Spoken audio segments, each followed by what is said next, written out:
Hi guys, welcome back to my channel. If you're new here, welcome. On this channel we post writing tips, unboxings, book hauls, book reviews and the occasional vlog. And today I have a new book review for you and it is my first Brandon Sanderson. It is Yumi and the Nightmare Painter. My first ever Brandy Sandy. I know, I am ashamed too.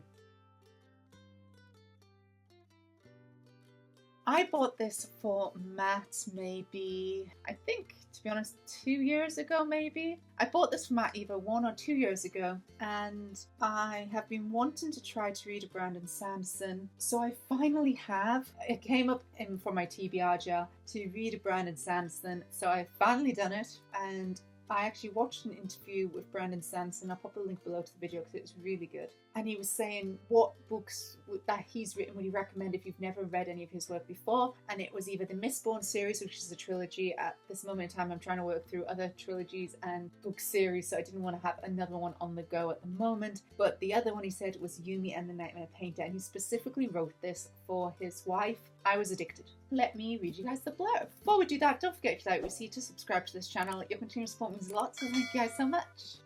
Where is the blurb? There is a world, one of endless night, surrounded by an even deeper darkness, filled with nightmares come to life, twisted shapes that slink to windows and ease open doors, sliding across floors to look down on helpless faces. There is another world, a bright world so bright it burns, filled with stacked stones that call forth miracles, raised by calloused hands that tremble in their work, drained with each stone lifted, settled, lifted again. Between these worlds, two souls connect, collide, entwine, a bridge, a path, a road to both worlds changing forever. Novel Notions says utterly brilliant, easily one of Sanderson's finest books. And inside we do have a little letter from Brandon Sanderson. Dear reader, even for a compulsive planner like me, sometimes a story emerges like magic. Unexpected, unprompted, you build an outline in days, craft worlds during a compulsive daydream, and develop characters with a burst of imagination like the brief flash of a firework. That was Yumi and the Nightmare Painter for me. The unanticipated story of two people who find one another. May your dreams live as mine sometimes do. The front cover is gorgeous. But look, and it's not just that one. Look at the back. Look at how beautiful that is. It's so gorgeous. Now, I know that this book was influenced very heavily by Your Name, which is an anime movie. If you haven't seen it, watch it. Highly based on that. I also felt that the shadows were based on Shadow and Bone a little bit as well. So very influenced work. Could not put it down. I am definitely into reading Brandon Sanderson now. TBR jar, you converted me. I've joined the crew. Let me read you guys my quotes from this book. Page 69. This is when Painter is about to be bathed. Now, if you should ever find yourself in a similar position, this would be a place to call a stop to it. It doesn't matter if you're in a story or if the fate of the world is at risk, or if it's merely the result of a few stupid decisions. You never need to let someone undress you if you're against the idea. Thank you, Brandon Sanderson.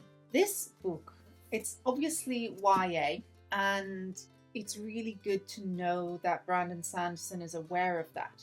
And although the narrative voice at the start of the book would annoy me, it felt like it was interrupting a lot. At this point, I was grateful for it because it was like, okay, Brandy, you know how famous you are, you know how many young people are going to read your books, and you have made sure that consent is a top priority and reminding people of consent and that they have rights, and no matter what the situation, you can say stop and then the person should stop. There is no situation where someone should continue in this regard if you say stop. I just love that. Thank you, Brandon Sanderson, for being a very responsible writer. Page 119. What? Yumi hissed at Painter through the open door. Is a bra. Undergarment, he said. For women. He hesitated, then gestured towards his chest. Oh, she said. Why not a bosom band? I just love this is how it seems influenced, partly how it's influenced by Your Name. Cuteness and almost anime-like conversations like that. Like, I don't want to tell you too much because I don't want to give things away, but that it's just such an easy, fun read, honestly. Page 131. Design looked at Yumi, then stuck out her hand. Hello, would you like to shake meat appendages? I love Design. Design is not human, but comes across as human, and I just love how it's shake meat appendages. It makes so much sense to me. Page 132. I don't want to be a girl, he said. Oh, hush, Design said, quickly mopping the floor. I've been pretending to be one for years now, so I'm an authority. And it's really quite nice, except for the sexism. But it's hard to blame that on being a woman instead of on, morons. Again, thank you, Brandon Sanderson, and thank you, Design. Page 222. Battery just died on the camera. You know when you're just having one of those days? First it was the heat, then in fairness, I filmed more than I planned to. I should have checked the battery. It's fine. It's fine. Back to it. So page 222 is an example of when I found the narrative a bit interruptive and frustrating. I know it's to cover a possible world-building plot error in this, but it did take me out of the story a bit. Unfortunately, you're not going to get an answer for why the star could pierce the shroud when the sun and stars could not. I don't yet know. I have some answers about the shroud itself and the nature of what was happening to Yumi's and Painter's lands. I'll give you those when it's appropriate. But the way that one planet could filter through the darkness and reach Longini's in Kilahito, no idea what was going on. I'm sorry to leave you with this mystery, but think of it as, instead of a whole, a promise for future stories yet undiscovered. So I appreciated it. I appreciated that Brandon Sanderson knows, but also it took me out the story a little bit. Page 293. This is when discussing how to stop the machine. The Scholar's machine. We have to figure out how to destroy it. I suggest hitting it, Design said. Very hard. Preferably with something that is more hard. Again, I just absolutely love Design. That's it for my quotes from this book. So my overall review is that I absolutely loved it. As I've already said, I am a converted Brandon Sanderson fan now. I love it. I will read more of his work. It's highly influenced by Your Name, and I felt Shadow and Bone. It is very easy to read. I read it in a few days. Just so easy. So easy. And safe.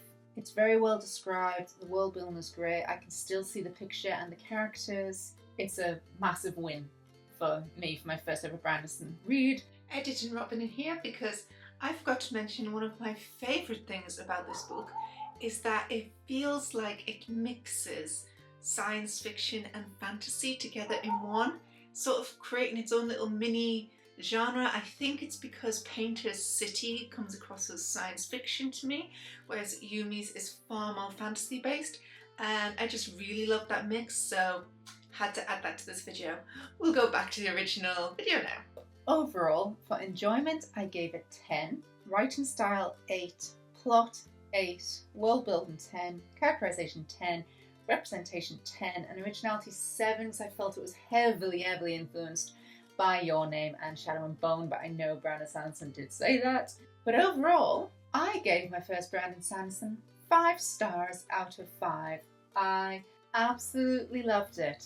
And honestly, I am excited to read another Brandon Sanderson, which I think might need to be The Tress of the Emerald Sea. That's one that Matt actually bought me, so he won't read it till I read it. So I've got to read that. And that's it for my book review. Thank you guys so much for watching. I hope you enjoyed what you see. If you like this video, don't forget to subscribe to this channel. If you like to see as soon as I upload, click the little bell down below. You can also follow me on Facebook, Instagram, and Tumblr. I post my bookish pictures as well as my writing tips and unboxings on there. And thanks for watching, guys. Bye!